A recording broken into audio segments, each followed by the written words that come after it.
Laura never expected her life to change inside a hospital hallway. She was a young physical therapist in Chicago, focused on her work, avoiding emotions ever since her fiancé died in a tragic accident 2 years ago. She just survived, never lived. Every morning she passed room 108, where a new patient had arrived, a man in a wheelchair, silent, distant, almost angry at the world.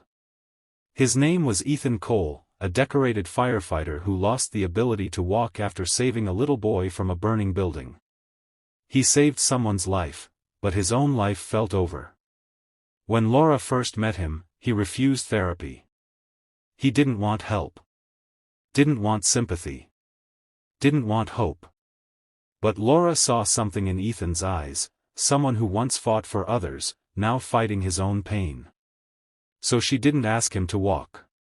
She asked him to talk. Slowly, he did.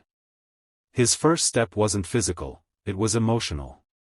Ethan shared how the world called him a hero, yet he felt like a failure.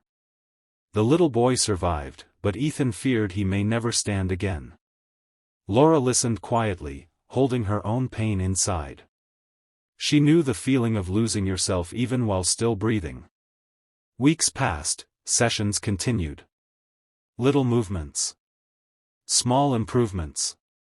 And then, one afternoon when rain touched the hospital windows, Ethan stood, shaking, struggling, holding the support bars, but he stood. His eyes filled. His voice cracked. "I'm still here," he whispered. Laura turned away, but tears slipped down her cheek. He thought she was proud of him.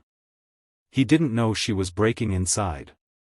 One evening, Ethan noticed her staring at the photo on her desk, her fiancé, smiling beside her. He finally asked what he never dared. What happened to him? Laura froze. She never talked about it. But she told Ethan everything. The accident.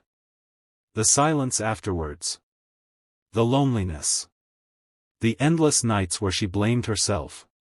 For the first time, Ethan wasn't the broken one in the room. He said something she never expected. "You helped me believe I'm not finished. Let me help you believe you're still alive."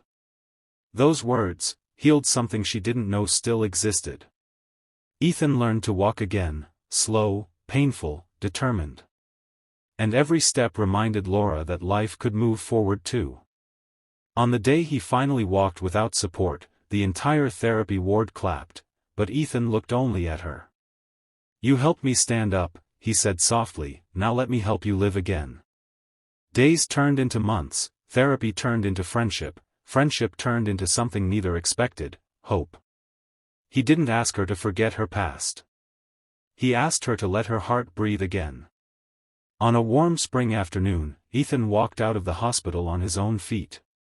Laura walked beside him, not as his therapist, but as someone who finally allowed her heart to heal.